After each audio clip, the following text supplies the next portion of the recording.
To enter the giveaway, you need to share the live stream on your Instagram stories at the beginning of the podcast. The winner will be announced after the podcast. Go to XPPen's YouTube and copy the link to this live stream. Create an Instagram story and paste that link with the hashtag XPPen podcast and add a mention to XPPen. To enter the giveaway, you need to share the live stream on your Instagram stories at the beginning of the podcast. The winner will be announced after the podcast. Go to XPPen's YouTube and copy the link to this live stream. Create an Instagram story and paste that link with the hashtag XPPen podcast and add a mention to XPPen. To enter the giveaway, you need to share the live stream on your Instagram stories at the beginning of the podcast. The winner will be announced after the podcast. Go to XPPen's YouTube and copy the link to this live stream. Create an Instagram story and paste that link with the hashtag XPPen podcast and add a mention to XPPen. To enter the giveaway, you need to share the live stream on your Instagram stories at the beginning of the podcast. The winner will be announced after the podcast. Go to XPPen's YouTube and copy the link to this live stream. Create an Instagram story and paste that link with the hashtag XPPen podcast and add a mention to XPPen.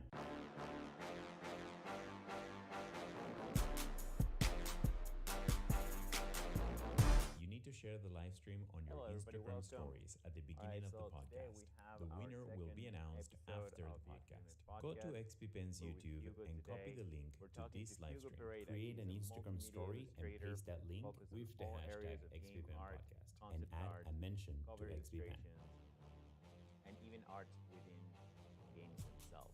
He's also very known for his isometric illustrations inspired by classic games, which are like little world constructions of characters and environment. It's kind of crazy when you look at it. It's like a game in one thing. It's all cramped in there. I love when I see those. Now he's living in the U.S., where he comes for college, and he's originally from Rio de Janeiro, Brazil. So we'll be with Hugo in a moment.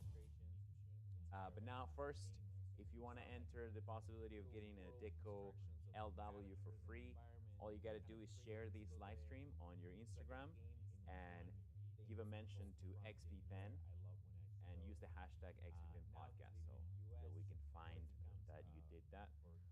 All right, so here's the how to get the giveaway one last time.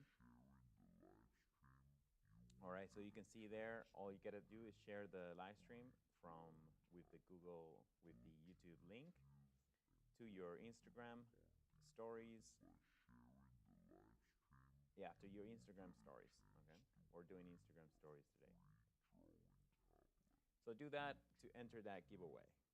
All right, we will be choosing the winner of the giveaway at the end of the podcast. Okay. So now, without further ado, let's welcome Hugo. All right, let me bring him up right here.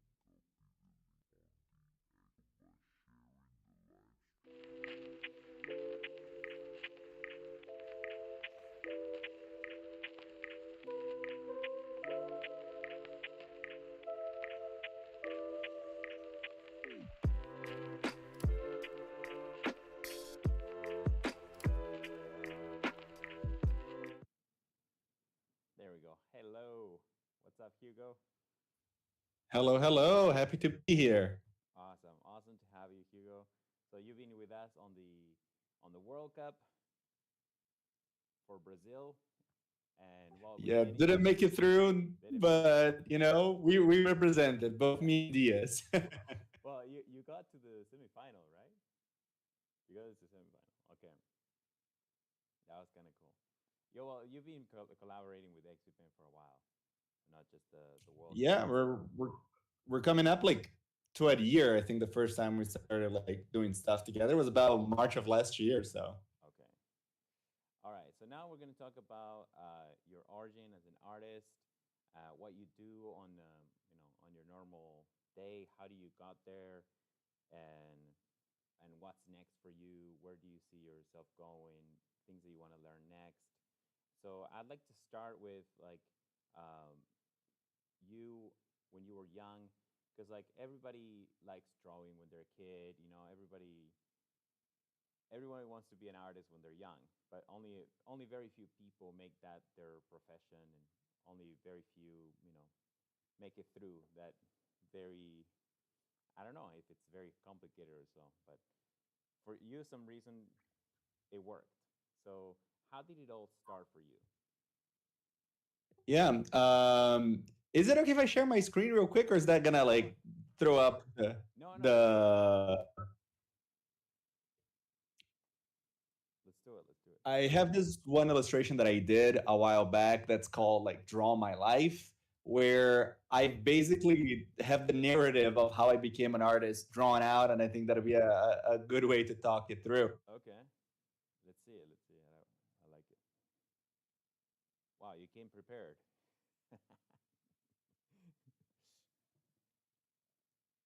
Did you do like? Is this an isometric as well? No, this is from before I started doing my isometric illustrations. Okay. You can kind of see here, this is little Hugo, Okay. probably 4 years old. And one of the most iconic things I remember was like the fax paper that my parents had. I Right. just kept like pulling through that and just drawing and sketching, like reams and reams of paper, like front and back. And that's when my parents kind of like knew that, like, okay, this kid really likes to draw. Right. And thankfully my parents were very you know Oh, we lost you. We lost you. oh sorry, my parents, thankfully, they were very they incentivized it a lot. They let me go through all that paper. They never complained. And as it grew along, both them and the rest of my family like kept uh pushing me forward with this idea of the drawing. Uh, Here you can see me drawing my first, kind of comic books with like a bunch of pre-printed comic book paper that my uncle gave me. But one pivotal moment I'd say was when I was about 12 years old. I used to live like in the city in Sao Paulo, and my mom wanted me to, get out of the city and live a little, and we moved to a farm that had no internet, no cell phone, no nothing, like completely off the grid. And I think that's where really my passion for drawing kind of really blossomed, because what else are you gonna do, when you're like in the farm with nothing else? So I started drawing, and this is where like this me on top of the cow drawing here represents. But that was also when my mom gave me my first digital drawing tablet. It was from like a brand that I don't think even exists anymore. But I didn't even know such thing existed. And it kind of married the two things that I loved the most, which was, computers and this digital side of things and drawing. And it opened up a whole new world for me. And then down here, you can see this. This was my instructor of karate and judo in middle school. She was also my drawing professor, and was the first time I ever had any sort of formal drawing education. But from there, I eventually applied to come to the U.S. And this is me in Savannah, Georgia. The mascot of the Savannah College of Art and Design are bees. So that's why you're seeing a bunch of bees, and me getting like that very formal art training of, drawing with charcoal from observation, and then slowly making my way back to digital and even 3D modeling in my later years of college. So this is like in a little bit of a nutshell how I came to this day of ever since as a kid, very much incentivized by my whole family, and kind of finding my way through art to where I am today.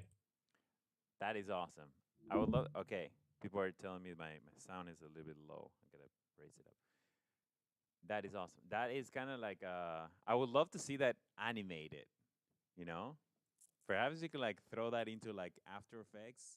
I don't know, and like Yeah, that's not a bad idea because they're all in different layers. I could yeah, totally like, turn that into a different, like a little animatic or something like that. yeah, I yeah. like I like your way of thinking. Yeah, yeah, things like, and add some sounds like where like the bees appear or something like that. The fax machine that really resonated because like when I was a kid, like my parents also had like a fax machine, and actually seeing the paper come out of the fax machine was something so so amazing. It was like, what? There's a, there's like an email that comes through a machine. That's awesome. Till this day, I think Yeah, and fax just machines are awesome. pulling and drawing. Yeah. It was so much fun. I wonder who still uses fax machines, but um, they're pretty awesome. Yeah. Yeah, I feel like it's like everything, like you have had recently a resurgence of Polaroid cameras and the Right. old school digital cameras and the vinyl player and record players. Give it like 5 to 10 years, the fax machines will make a We'll comeback. make a comeback. Yeah. Because you want to see, and they'll be better. Yeah, they'll be better. Yeah. Okay, that's cool. So that's how you started, um, and so you mentioned there that your teacher was your judo teacher. Well, she's like she knows everything. She does Pretty judo, much. She was throwing. also my computer and informatics professor. Like Okay. she also taught that. Like she Okay. did a little bit of everything. Like whenever my computer would have a problem, like my personal computer at home, she had like a repair service on the side that we would just bring it to her, and she would fix it up and would install all the games. She was like everything and a little bit more. Wow, that's awesome. That's cool. All right, so you discovered that from where you were very young, and now you're a full time artist, right? Right. Yeah, yeah. I have a day job in which I also do art. Okay. And then I have my own side business where I make a lot of, illustration and educational content about art and a little bit of all that stuff you said in the beginning. Okay. Right. And which it might be a different experience for every artist, right? Like when you're a full time artist, some artists do, like you said, commissions. Some do work for, they have like a full time job for a company. And so, how did you get to where you are now? If you like, did you do many jobs beforehand? Are you? Yeah, Yeah. I think I think you really hit there like when you said everything like it's very different for all artists. Like there's many ways of being a full-time artist, right?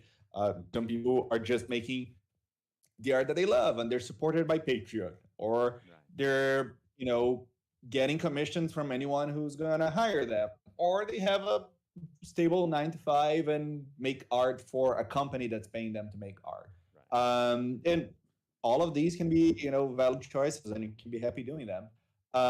The one thing that I would say most of these people that are doing these things successfully have in common is practice, right? I feel like a lot of the time I see people wanting to make money with the art a little too soon before they are at a quality level where like they can make money with the art, right? Like you can make money, but if your focus is living off your art and you're spending so much time down the line trying to find work, as you have to pay the bills and all of that, you're wasting valuable time that you could be spending practicing and getting better and understanding your fundamentals.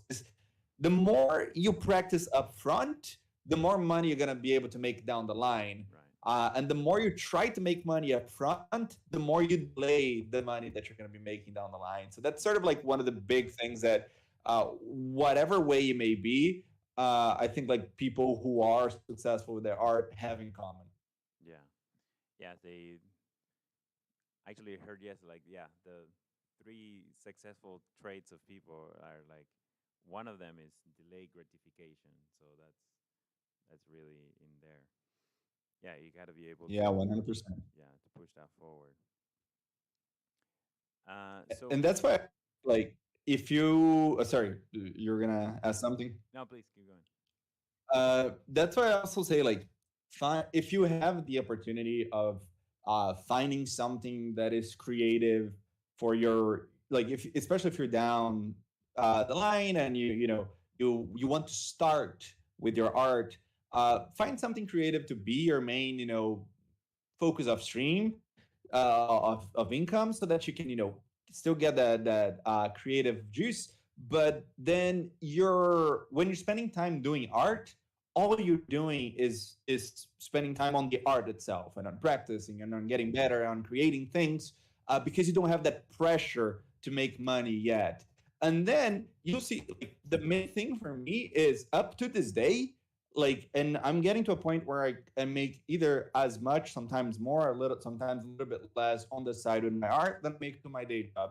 And I don't go after commissions. I don't reach out. I don't spend any time, because my art has gotten to a level that people come to me, and I do a good job to such a good job with these clients, that they're like, I want to work with you again. And in 3 months, in 6 months, in 1 year, I have clients that, like, took 2, 3 years, but they circle back and they wanted to work with me again. So if you focus on doing good stuff, you don't even need to spend time Right. hunting down clients. Yeah. Yeah, that's really good put. Well put right there. So the more you focus on your art, the less you need to focus on the marketing. Yeah, Yeah. Yeah. You can't forget, right? You need to put your stuff out there, because otherwise people won't know that you exist, but exactly. it shouldn't be your focus. It's secondary. Right. Do you delegate as well? Do you have VAs, like virtual assistants, helping you distribute your stuff, post here, post there? Um, on my personal business, no, I just got hired someone to do my accounting and all that, because I just had to do my taxes here in the US for this past year. And thankfully, business went very well last year, but it made taxes really hard this year. Right. So now I have, like, an accounting person, because, like, that's the kind of, like, creative stuff, Right. non-creative stuff that I don't enjoy, and it's just plain stressful. Yeah. And but even, like, the posting and the creating of content, that's something that I enjoy. I enjoy, like, trying to break down the algorithm, and, like, oh, what is Instagram prioritizing right now? What is that TikTok wants? What is that I need to know now that I want to get into YouTube? It's a challenge that I enjoy. Yeah. I do think that, as I grow, there are certain things that I'll start to relinquish a bit, because you only have so much time in your day, right? But as of now, I'm just like, all the legal, financial, that kind of stuff. That's the one that I'm, like, getting professional help. Yeah, that's good to delegate, especially if you're doing something creative like you. Yeah, the more you can delegate, the more you can focus on your art, and the better, higher paying jobs you'll be able to do because you can focus on the quality of stuff. Yeah, if you're trying to handle everything yourself, like there's no way of you know going far. Yeah, yeah. Quality starts there, because it goes back to what I said, right? Like, focus on your art. Once you start spreading yourself too thin, doing all these things, and I know, because I see that happening to myself sometimes. Like, you can see, like, even on my account on Instagram, there are moments where I'm posting a lot, Mm, and then I go, like, 3 months in the dark. The moments that I'm posting a lot, I'm usually not drawing a lot, because that takes me away from my drawing. But okay. I know of the importance of drawing, so I go in a little bit of a hiatus, hibernation. It's usually when I'm doing a lot of client work, meaning I don't have personal work that I can post. Right. But in between, instead of, like, trying to squeeze time to post some content, I was like, nope. Through this time, I'm just not posting anything, and I'm focusing on creating stuff. Like, I took an Instagram break December and January, and I made so much art. I made, like, 12 of those, like, isometric dioramas that you mentioned in the beginning, Mm, that I still haven't even posted. I'm still, like, posting little by little, which is also another thing that people are always stressed out, like, oh my god, like, drawing every day to post. No, mm, take a break, draw a lot, record your process, right. record videos, and then come back and start posting. You don't need to draw every day to post every day. Okay. Do you feel also like the space is moving more from quantity to quality? Before you had like Gary Vee saying post 7 videos a day, post 15 TikToks a day. Now everybody is pushing more like, okay, you got to do quality first now. I feel like even TikTok is moving in that direction where even TikTok is Yeah. prioritizing more quality over quantity. And longer videos too, right? Which is seems weird. TikTok blew up because it was shorter videos, and now it's moving into slightly longer. YouTube, on the other hand, blew up because of the long videos, and now it's going with short forms. Like everyone's sort of meeting in that middle, but you can definitely see that happening. Even on YouTube, like there's a bunch of um, fairly recent people that I follow on YouTube that started their channel like a year ago or so, that they have gained quite a bit of following, and it's not by focusing on posting every day like it used to be the case. It's about posting less and posting high quality, Yeah. because people are used to consuming that content now, right? And people in a glance can tell if your content is low effort, if it was quickly made, or if you took the time. It doesn't mean it needs to be expensive. It just means it needs to be well done, right? Like you can shoot something with your iPhone. You can edit using a bunch of great free editing software out there, but you need to take your time to do it well. And people are picking it up more, and because of that, now all these algorithms are picking up more on that too. Yeah, I agree with that. I see the shift towards more quality, and every time you see a good video, you open that channel and it's like minimum 1 million subscribers and stuff like that. So it's like it's getting very competitive, the space. Um, but I like to see that because it's like you see more quality and yeah, more work put into it. And I also feel like it feels a little less random, right? Like Mm, when it's a numbers game, you have to put everything every day in the hopes that one will hit. Sure, it's not guaranteed. You can make something really great, mm, and you're gonna get like 500 views. But it's like two things. You gotta be consistent about it, even if you're not posting every day. If you're shooting to post once a week on Sundays, every week on Sunday you should be posting something, because that, regardless of the platform, it influences the algorithm. right. And then slowly raise your quality bar. Yeah.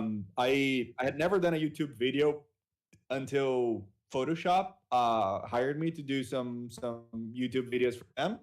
And the first one was rough. There was a lot of back and forth, and a lot of editing and changes being made. But then the second one went much smoother, and I really hope that they would see how much better the second one was compared to the first, and they would believe me, and they did. So we're working again, and this third video even better and even smoother. So like if every time you do something, whether it's an art, whether it's a video, it is 10% better than the one you did before, you're on track. Yeah. Yeah, I agree with that. One thing I noticed also with these with the platforms is sometimes the platforms do reward you if you use their editing software, you know? So I think maybe it's a good advice to, even if you edit the video outside, I don't know, to give it a few cuts, add some music, add some color grading inside the the Instagram Reels itself or the CapCut itself, so that they each platform maybe pushes it a bit more in terms of that. Did you find that as well? Yeah, I haven't necessarily felt it as much, but I've definitely seen, like, in large scale, people talking about that as a thing that, and I try to do that. You can see, like, whenever I post something that I'm posting on both, I Yeah. usually use either VN or CapCut to add it on like the big chunk of it. I use Caption on the phone to also add the caption, but then I cut it up. I add different songs Mm, depending on what's trending on the platform, or the different filters. I have some that I have saved on both that I tend to use just to kind of keep like a cohesive look. right. So And in general, right? Like even more so than editing, I think that's like a new thing that they're doing because I was listening to a podcast and they were talking about how these platforms are becoming like video editing platforms Yeah. and video production platforms more so than just consumption, right? Mm. And they're competing to be which one's going to be the one because the one that has the best platform, the best suit, is the one that you're going to do your things in and export it out to the others. So there's a weird competition going on there. Mm. But even more than that, these platforms love when you use their new feature, right? Yeah. Like I'm glad I got to get the 2022 boom of reels. That's like part of how I grew. But man, if I had started on 2021, I would probably be 3 times as bigger on Instagram as I am right now. But I kept like rolling off like reels, Instagram trying to beat TikTok, and I didn't jump in on it early enough. So whenever you see a platform do a big shift or try out a new feature, even if that feature doesn't stay, Mm. it's super worth it jumping in early and using that feature because the algorithm will boost you, will show you to more people. Yeah. Yeah, I saw it with the sounds. For example, if you use a sound on TikTok and then you want to share that on Reels or YouTube, in many cases you can actually find and use the same sound on the platform. So you just like mute your original video, put the sound on top. It might be off sync for a few milliseconds, but you still get the effect of being on the index of that sound. That's something I found Yeah, really yeah. curious. Any view counts, man. Any view counts. And it's like even like to what we were talking earlier about like different people different ways of being a full-time artist. I have a friend, his Instagram is eddie.psd, and like the dude is amazing. He makes like fantastic posters. And we were talking like when I started to like kind of take off with my reels and doing stuff with Photoshop, I gave him like a couple of tips of like which hashtags to use, how to do his reels. He started doing that. All he needed was one to go viral for a company that makes posters for movies to reach out to him and ask if he wanted to work with them. And now he's making like posters for like all these like movies, like the all these Marvel movies and the Dungeons and Dragons movie that's coming out. So you don't need to get like millions of followers for it to be worth it. You Right. just need the right person to see. It can be that one client, that one person that's going to hire you. Mm. So that's why it's important to keep doing and putting your stuff out there. Okay. All right. Let's go and take a look at some of your art. I want you to kind of explain to the audience a little bit of your isometric pictures. So if you can share your screen and bring up, um, Yeah, sure thing. yeah, I really like the Crash one, for example, because I'm familiar with that game, or well, any one that you want to focus on and talk about. Yeah, the way that I see it and the way you explained it to me, it's kind of like this whole world packed in together, and it's like a beautiful thing. It's like a cake with so many layers, you know? Yeah, yeah. One of the also other analogies that I've seen used a lot, it's like those Japanese Zen gardens where it Mm, is like a garden, but everything is miniature and it's in there, and it's like all kind of chunky and condensed, and you have this whole feeling of a full garden, but it's tiny and in your table. right. Um, so let me pull up here in Photoshop real quick. Okay. So, how long have you been? Um, when did you start first with this particular style, or how did you get familiar with it? So I think like this is a style that you see a lot in video games. Like, okay. And especially like more old school ones in the Super Nintendo days. Mm, And um, I've always enjoyed that look. And some art that I followed on Instagram also did that. But the first time ever doing it was when I was in college and I had a class that was called Advanced Inking Techniques. And we just had to do 8 illustrations that we spent at least 1 hour of inking time in each.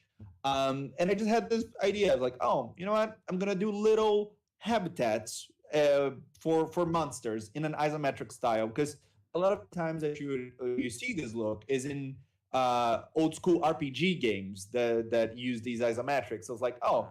I'm gonna make some RPG monsters and a little bit of an environment to go along with that to show what kind of environment they're from. Right. And that was like sort of how it started. And then for that same class, for our final project, we had to do 3 illustrations that we spent at least 5 hours on each. And I was like, you know what? I'm gonna make my 3 favorite games. I'm gonna give them the same treatment. I'm gonna make a little isometric corner. At the beginning, I used call them isometric corners, and try to pack as much as I can about these games. And it was Professor Layton, Luigi's Mansion, and Mario Galaxy were my first 3. And it just kind of clicked in my brain, and I just kept like going ahead and doing more and more. That's awesome. That's fascinating. I see the name, right? Because like, I saw that sometimes it can be a sphere, but most of the time it looks kind of like a corner, kind of like, and you look into that corner. All right, so let's see if you can share your screen. Let me see. Uh, I cannot hear you. Like if Photoshop is being a little buggy right now, I think like between Oh, Discord and the live and everything. So I'll just pull it up here on Instagram. okay.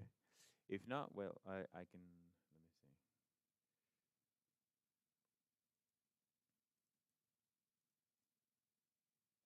Hugo.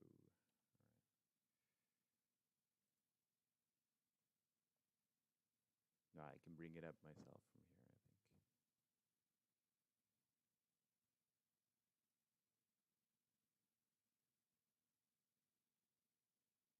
There you go. Okay. All right, I'll bring up this one and let's see if we can talk about this one. This is from Mario Day, Super Mario Odyssey. Okay. Cannot hear you now. Wait. We lost you. Why? Mm. Hmm.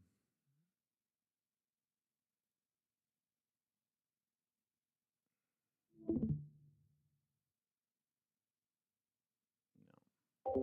How about now? Nope.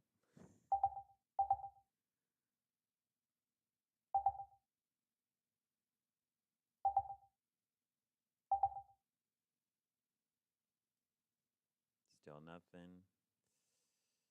Still nothing.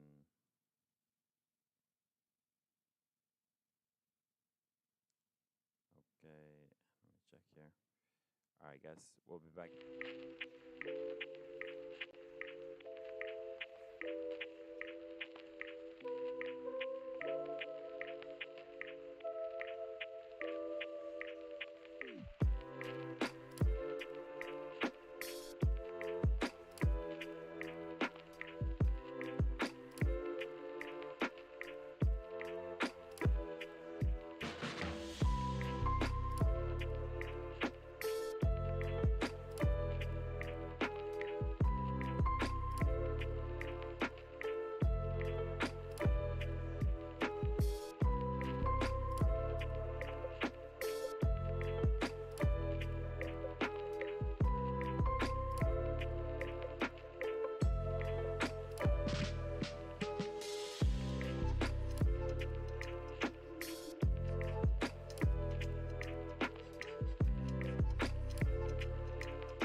Okay, everybody, we're back. Cool. All right, so oops, we lost them. The JPEGs. I'll share again. Okay.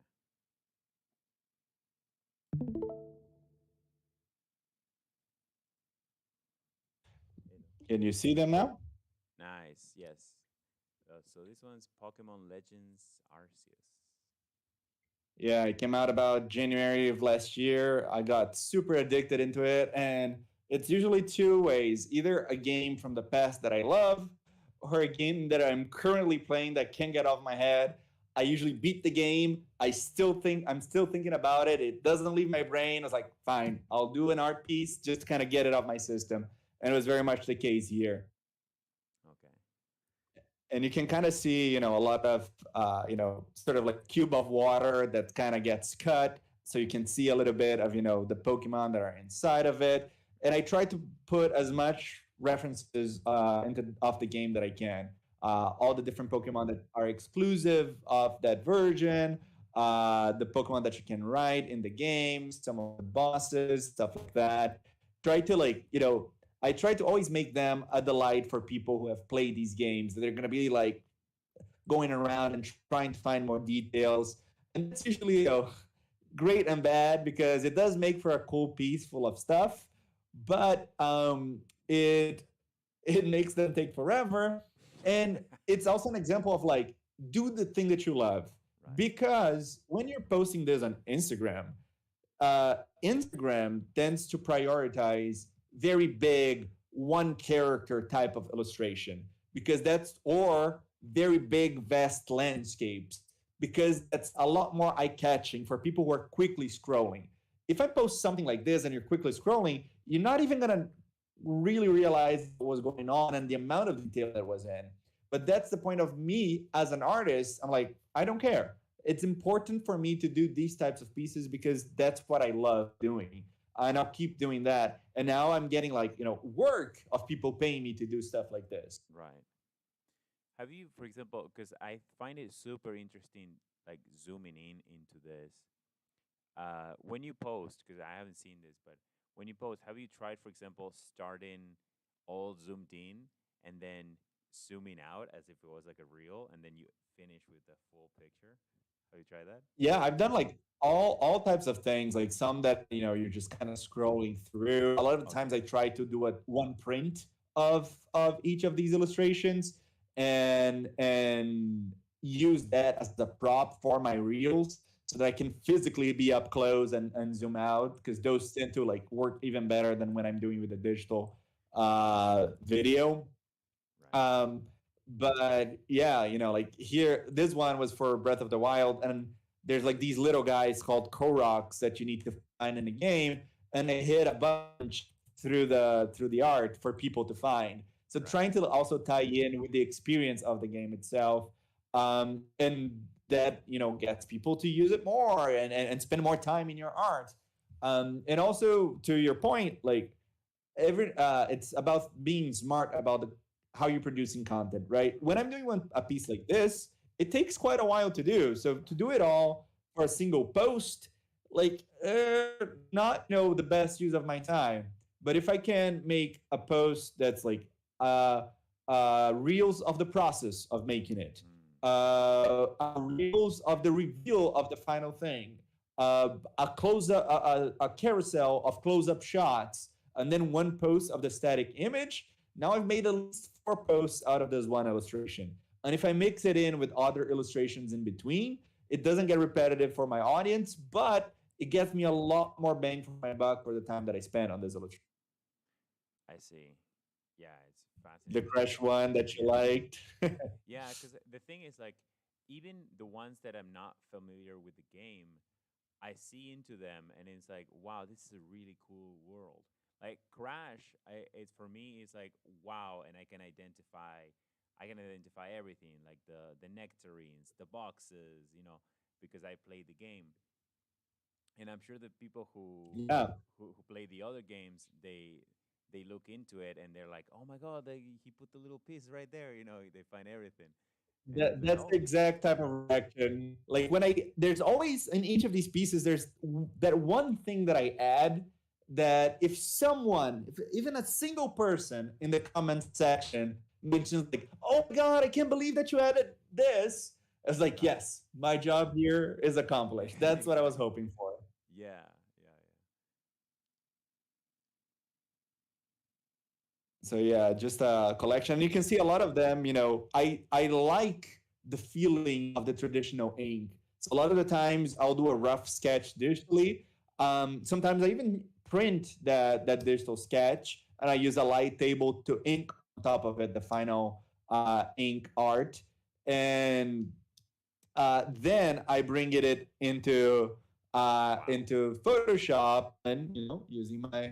Right. Artist Pro 24, I go in and then I color the whole thing.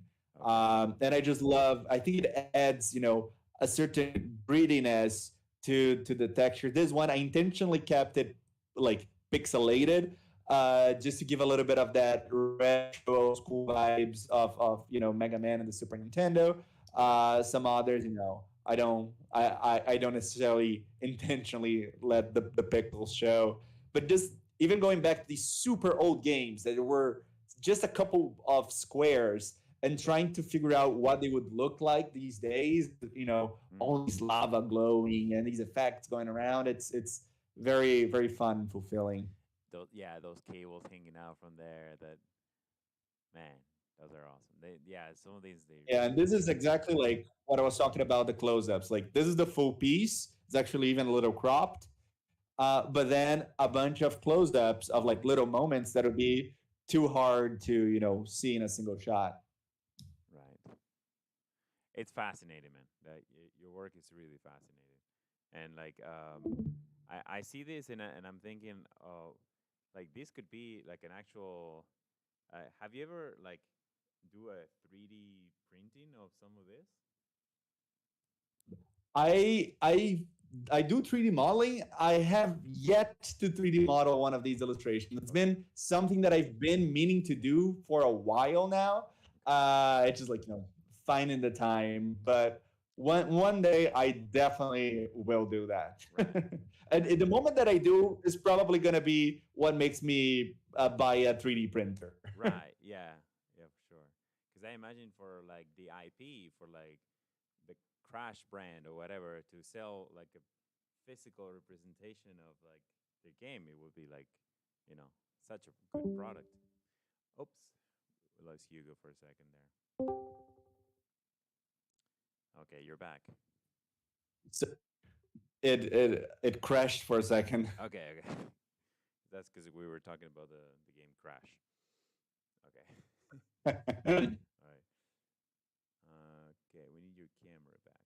Right. There you go. All right, Hugo, we're gonna take a look at the some of the entries from the contest, from the last XPPen Yeah. contest, and let me see if I can share them. And this time without losing your sound, hopefully. All right. I have them pulled up right Oh, you here do? if you want me to share mine. Yeah. Yeah, sure. Then let's do it with yours then. Uh, Okay. And for the audience, guys, we are doing a monthly contest. So if you want to participate, all you gotta do is go to our TikTok and find a pinned video, and you can enter the contest. The price for the contest is an artist 12 second generation, and the theme of this contest is superhero. And to enter, you gotta do a little follow up of your, you drawing the stuff, the speed drawing, or it could be just like a few seconds of the video here and there of the art piece. And yeah. All right, so let's take a look at some of them at random here. cool. I liked, yeah, I like that Spider Man. Okay, I like the few, this one here. yeah, that one and the one below. Spider Man very popular. This Yeah, that one because I think this one, uh, yeah, I think this person participated before as well. So. Yeah, and that's a cool thing. And I'm guessing that maybe they're using Procreate or something like that, or using some, or maybe Clip Studio. I think like these softwares that let you record the whole process and play it back. It's like such a great thing for social media. Right. But yeah, you can definitely see a good, like, interesting poses. I think it's whenever you're using like an existing character, to see it's always interesting to see them doing something or in a pose that you haven't seen them before, right? It's, I think a lot of the time, especially young or starting artists, they grab a character that they want to draw, but then they draw them doing the exact iconic pose that we've seen them do a million times. Right. So having some them do something different, but still speaks to the character, right? Like Noir Spider-Man is very brooding, so he's just like, to the side and kind of, head down and slumped over. Meanwhile, Spider Ham is hamming it up and being super silly. So definitely, like, it shows a lot of character. I think let's pause towards the end to take a closer look. Yeah, I think like this is really good. One feedback that I'll say is like there's a really nice amount of, what we call soft shadows, right? Everything's very soft, but in real life there's always a mix. And this is a cartoon, but even in cartoons, there's a mix of soft shadows and hard shadows. So letting this side of the Spider-Man Noir face just be a little bit, black, and especially Spider-Man Noir himself was very, noir, black and white, strong contrast. Just let those shadows come in. Like, don't be afraid. I do like that you're bringing in a little bit of that dithering and those old school comic shadowing vibes that the movie also uses. So really, really good job there. Nice. All right. So that's one of the entries of the contest. People were asking me if we do it on another platform. These contests in particular, we just do it on TikTok, but we do other contests on other platforms, so you can check that out. All right, let's take a look. Let's jump on this Flash one just to Oh, keep it, balanced. DC and Marvel. DC and Marvel. There's the Flash movie coming up too. Oh yeah, this really really cute drawing again. It's always nice, when you see a mix of characters interacting. I think that's the thing that I really try to impart. Like, I see a lot of people who love drawing anime and comic books. And a lot of the time they are reproducing official poses and official arts, and that's a great, super valid way to get started. But I urge you, even if you feel like your art's not quite there yet and looks a little wonky, the earliest the better that you can start drawing those characters doing things you haven't seen them do before, or poses that you're not necessarily copying one to one. So good job here trying to do that. Flash just zooming past Batman. I'd say like maybe the speed force effect is went a little bit too much. And I think it would work even better if it was just on the Flash, not on top of the Flash and Batman was sitting on top of that effect. So there's a bit more contrast between Batman and the Flash. So, All right. but good entry. Good. Thank you, Ice and Macy, for that entry. And we have a few. Okay, let's do a couple more, and then we'll jump into a Q&A with the audience. So, guys, prepare some questions if you want. If you have any questions for Hugo, we'll jump into a Q&A very soon. Riaga Dunn. Let's see. Wow, is this an OC? Is this a original character? Yeah, I'm not familiar with this character, but it definitely has uh here like kind of cyberpunky vibes. Really really good job at that. This one is very much cell shaded vibe, cell shaded look. So I was talking about earlier about soft shading, and that's an interesting distinction, right? When you just do soft shading, things can do what we call pillow shading, where everything just looks too soft. You don't have that when you just use hard shadows, which is the case here. You get what we call cell shading. Like animes and cartoons, they are drawn with cells, and that's where the name cell shading comes from. And you have these hard shadows because you had to draw them, time and time again, and it was just faster to do this way. But have a very sharp, very distinctive look. And if you know where you're placing your shadows, and Rigadon clearly knows where they're placing theirs. And then you put this really nice background that's contrasting with the rest of the colors, but then bringing it together with the color of the lenses. Really, really good job. Really striking. Congrats. Yeah, Rigadon. Ragadon. All right. Good entry, Ragadon. Thank you for that entry. All right. And I'm not sure if it's an original character, but it kind of looks like one. What about that Helia? Kind of, that looks like a super funky one. Where is it? On top left there, yeah. It's like a selfie superhero. Yeah. If I wonder, it gives me a little bit of what is it? Haley Atwell's vibe. I was No, thinking, no. what I is this thought for a super second it was gonna be. Yeah, for a second I thought it was gonna be that Sucker Punch? uh not Sucker Punch. Oh, I'm blanking out on the name. It's from Marvel. The I'm remembering his name in Portuguese and I'm blanking out on his name in English. The dude with the bow and arrow, and then he got Haley Seifeld to be his protege in the Marvel series. But anyways, it's not. I thought this was like a quiver and Hawkeye? arrow, but Hawkeye and Hawkeye, and then I guess she's also Black called Widow? Hawkeye. Black Widow? No, it was like um Oh, yeah, yeah. whatever. I will. Yeah, the girl that he takes over to be his apprentice essentially. Right. Um, but yeah, no, really cute. Um, Good understanding of the shadows and where shadows needs to be cast.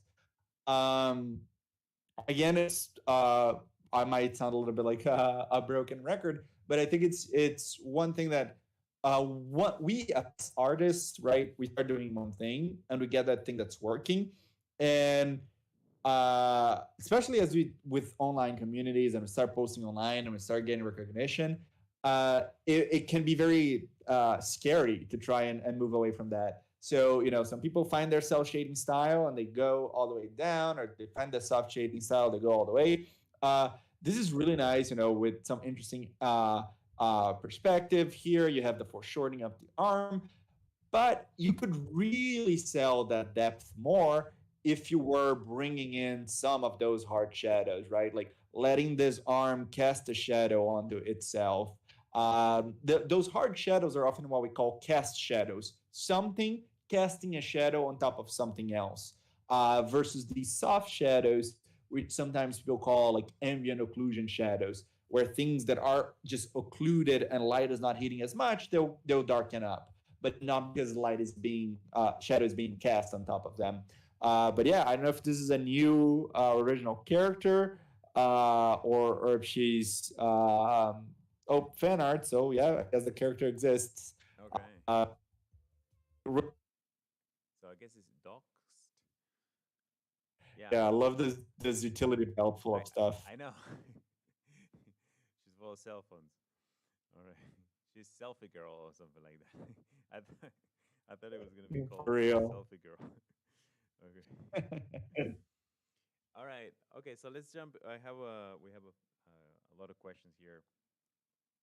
So we're gonna jump into the questions from the audience. Guys, you still have time to participate on that contest if you want. So just go to our TikTok to check it out. It's on the pinned video, and the contest finishes next week. We'll pick the winner next week. So you have exactly 7, 8 more days to enter the contest. You have to draw a superhero. As you saw, it can be a existing superhero or it can be your original character. And the post with the most engagement, the most likes and comments and stuff, will win. We're giving away an artist 12 second generation for that one. So you can go there and check it out on our TikTok. Okay, so let's jump into our questions. We have here from Mazo Hugo. He says, uh, would you say it's good to learn and practice by ourselves or look for some professional help at some point? Um, uh, it's like there's I would say there's no right way. Um, you don't need to necessarily pay for professional help, but it's always good to get at least professional feedback. And I think the art community is super nice and inviting. There's some people that might be a little their nose up and not be as nice, but in general, everyone is very willing to be giving advice. So if you have an artist that you like that is working professionally, reach out. First, see if they don't offer already a lot of these more professional artists offer like a Patreon that might give you, lessons or feedback or stuff like that. If they're not already charging for that, because then you don't want to, go ask for free. If they're already charging, but if they're not doing something like that already, DM them and ask for feedback. But most importantly, if they give you feedback, if they take the time of their busy drawing schedules and professional work to give you feedback, go adapt that feedback, incorporate it, and then come back and show it to them that you've listened and you've learned and you've adapted. Because for two things: one, they'll remember, and if you want more advice down the line, or if they need to pass work that they can pick up down the line, they probably will think of you, because I have done that. I have received and I have passed down work for other people. And two, once we see people, taking on the advice that we're giving and adapting that, that makes us more likely to do to the next person, right? Because it had a positive experience with the other one. So just makes the community nicer in general. Okay. All right. We'll jump into Evoca Vesens. And actually, I think she was hoping to get feedback from hers. But like, let's see if we can answer her question and give her feedback if we find her entry over there. What resources should we use to practice fundamentals?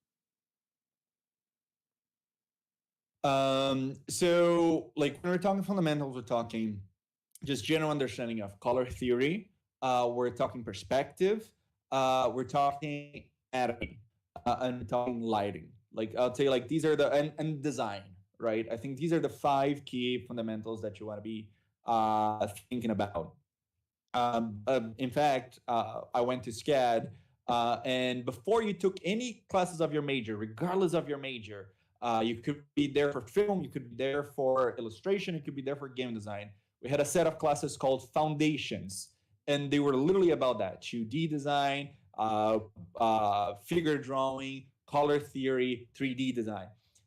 So we could get that foundational element. For color theory, a lot of it is observation and trying out. So there are some websites that take stills from movies, and seeing how the colors of a single shot in a movie work. Because these are all what we call color graded, right? They're not like that in reality. They recorded it and then they changed up the colors to make it more pleasing, or to give it a specific mood, whether it's sadness, whether it's anger, whether it's anxiety. So studying how they did, James Gurney is an excellent painter that has a series of books on color theory. For perspective, Scott Robinson has an excellent book. I believe it's called How to Draw, by Scott Robinson, that has a bunch of exercises in there that will get you to master perspective and drawing things in perspective. In anatomy, it is drawing from observation of people. I love, like, my wallet is a sketch wallet. So when I'm out in like the in like in the line for coffee, or sometimes even in like in a bar or whatever, I'm looking at people and I'm sketching them. to build a repertoire of people in my head for whenever I have to create a character, so that they don't have same character face syndrome. Um, but if you don't feel comfortable doing that outside, there are life drawing websites. Just put life drawing in Google, life drawing online, life drawing 5 minutes. You're gonna have a bunch of websites that they just show you a picture, and you have 5 minutes to draw it, or 30 seconds to draw it, or 10 seconds to draw it, or 1 hour to draw it. And it's important to do all these different timings because they teach you different things. 30 seconds will focus on the gesture and the pose. 5 minutes will focus on getting the overall anatomy. 30 minutes or 1 hour will focus on really understanding the details of the human body. So doing a little bit of all of those is how you're kind of gonna get your fundamentals really, really solid. All right, great. We have a question from. Okay, Hugo says, no, Masa says, thank you. Um, okay, I wanted to get to this one. Alexandra Icasa says, what are right now your biggest inspirations? Um, Good question. So I feel like ever since I've played Elden Ring last year, the art from Software Games, it was my first time playing one of those games like Dark Souls and Bloodborne. So I wasn't familiar with that, and it just kind of like blew my mind. And just this idea of this forgotten world and ruined world that has a lot of lore and magic behind. Thematically, that's something that's been inspiring me a lot, in that sense. I reconnected with an artist that was very fundamental with me when I was starting out. His Instagram is Eiffel Art, Eiffel like the tower, Eiffel, and art. And he's a background artist for like movies and animes, but he does a lot of art on his own. He has a YouTube channel, has a Patreon, and his style is just superb, and that is has really reinvigorated me of trying to do more landscapes. Because as much as I do love isometric illustrations, uh, there's a limit in the sense of scope and scale. And I feel lately, between his art and these games that I've been playing and some other influences that I've been having, is I want to break free a little bit of the isometric to explore this sense of scale and lore that you really can't hit with isometric. Okay. On that topic, though, and a selfish question, uh, will we see? Because I would love to see. Will we ever see a Metal Gear Solid isometric? Ooh, I actually have a friend who's really into Metal Gear Solid. And with Crash, I did start a PlayStation sort of like little line of illustrations.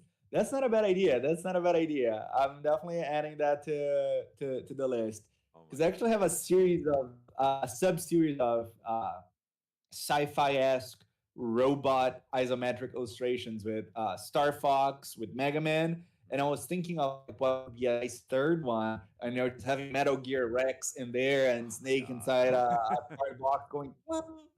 That could be really fun. Yeah, because I imagine you can't like just choose anything. Because how long does one piece of those take? Like, They vary wildly. Like the fastest ones that I can do, they will take at the very least like super quick dirty. They're gonna take like 3 hours. In average, hmm, they're about 6 hours a piece. Like 2 hours of sketch, or 2 hours of sketching, 1 hour of inking, or 2 hours of inking, and then 2 hours of coloring. But then like bigger ones, I've spent more than 20, 30 hours in an illustration. The biggest one that took me the longest was about 50 hours. wow, yeah. I was thinking like, yeah, those would take you days because I see all the details and stuff, and I wonder if what's your process? Like, do you make a list of like, okay, I gotta include the mask, I gotta include the diamonds, I gotta include the boxes. Do you make a list like this or? Yeah, there's definitely like key elements that I want to include. And I usually do a couple thumbnails to kind of like try to organize all the ideas into place. Like, okay, I know this is my area, I know this is what I'm playing with, but what's the best way of conveying the core of this game, the feeling of this game? What I try to pass through is like the feeling of this game. I'm currently working, Right. is it here?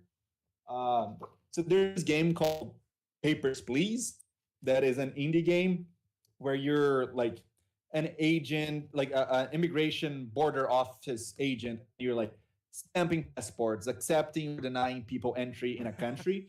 And I was exploring like different ways of like doing an isometric illustration for that. And one was like all zoomed out, and you're seeing like the whole line of people trying to go through the border, and his little office with a cutout. The other one was just like zoomed in on him interviewing a person, and some paperwork on the desk. But the final one that kind of added on, which is the one that I'm working on right now, is just yeah, it's just the table just full of documents, just a bunch of documents. Because when you're playing the game, that's the feeling that you get. It's like you're overwhelmed and you have like a bunch of documents that sorting through, and it's like almost claustrophobic. And that was the feeling that I wanted the illustration to give. But I sketched out all those 4 different versions before I netted on this one. Right. So it's about of like what is the feeling that I want to give, Mm. and then I do a couple of exploration, and then what needs to be there, and I make sure to include those in the thumbnail.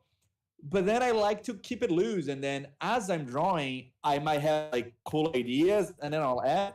And then that's the beauty too of like the final thing being digital. Sometimes I have ideas after the fact, Right. so I just grab another piece of paper, I draw them to the side, and then in Photoshop I go in and I add them on top, right? Right. So Okay. Fascinating, man. Fascinating. Okay. Let's do one more question here from our audience. Amir Ryan says, if you had to pick a style of art that you haven't branched into from another culture, what style would you try out? Good question. Yeah, well, hold on. All right, guys, if you have questions, you can ask here on the chat. Thank you for your questions, by the way.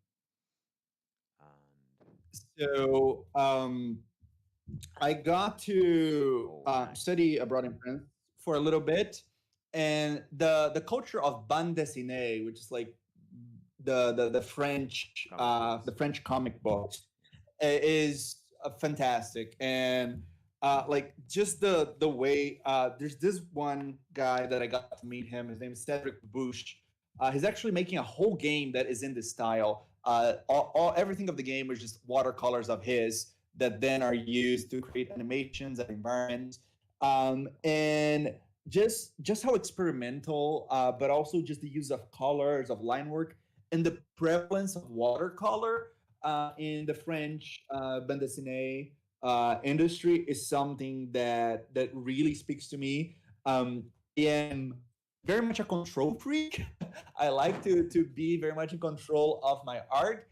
So because of that, watercolor scares me Oh, because you need to be loose, you need to let go. And you see me like the latest isometric illustration that I did was for Zelda Breath of the Wild, and the game has a very watercolor-like, Ghibli-like look to it. And I tried to replicate that using some Photoshop watercolor brushes. So that's like kind of my way of like slowly inching into that until like I get courage enough to just go full on watercolor. But that's like something that speaks to me a lot that I would like to incorporate more into my art, but I still haven't had the opportunity to. that's awesome. All right. Uh, let's see if we have more questions that I didn't see. So watercolors, that's something that you haven't tried and you would like to. channel? Yeah, I tried like way long ago, but I'd love to bring it back and do like a full. I actually want to do a series of isometric illustrations that are not about games. They're all about Ghibli movies, and I think for those I will try and do actual watercolor on the paper. So wish me luck. Okay. All right. So one thing I didn't ask here on the audience, if anyone who is live right now have has an entry from the contest, and I think Evoca Vescens says that she had one, but I couldn't find what's her username. So if you can put down your username, maybe we can see it. And Yeah, if your username is different than yeah, the one on YouTube, it's hard for us to know because I was looking through the entries and I couldn't find one with your name either. but Masa says, Hugo, what are your habits during your drawing time? Mine are listening to audiobooks and drinking some coffee. I think Hugo is on another world when he's drawing. I'm definitely drinking some coffee. Like it's what, gosh, it's 11 p.m. here right now, and I'm drinking Right. some coffee. Oh. So I'm always drinking coffee. But other than that, definitely, I feel like I cycle through podcasts, video essays on YouTube. I love like listening, big deep dives, breaking down the mechanics behind some games, or like some art theories, or like there's this guy called Lucid Pixels. He does great like hour-long videos on YouTube talking about his art career and struggles and stuff like that. Um, Sometimes I have like my phase where I'm doing a lot of podcasts or audiobooks, or sometimes I just put like a TV show on the side and kind of half watch it as I'm drawing, or just some music.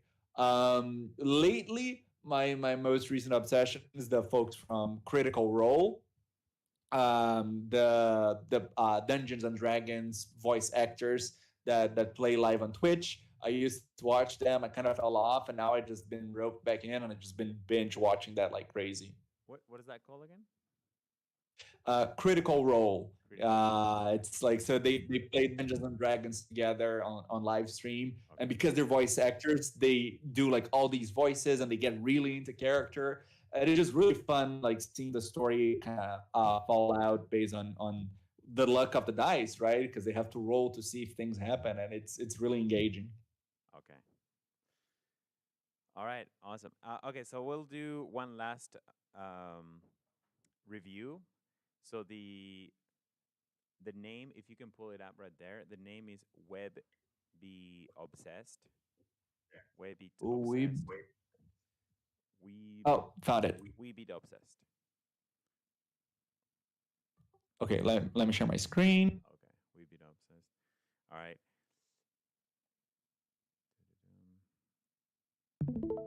Coffee is the oxygen that keeps us alive, I believe says this is it. We Be Obsessed. All right. Let's watch how this goes. Yeah. So one small feedback on the video itself. Like great. It's love seeing the process.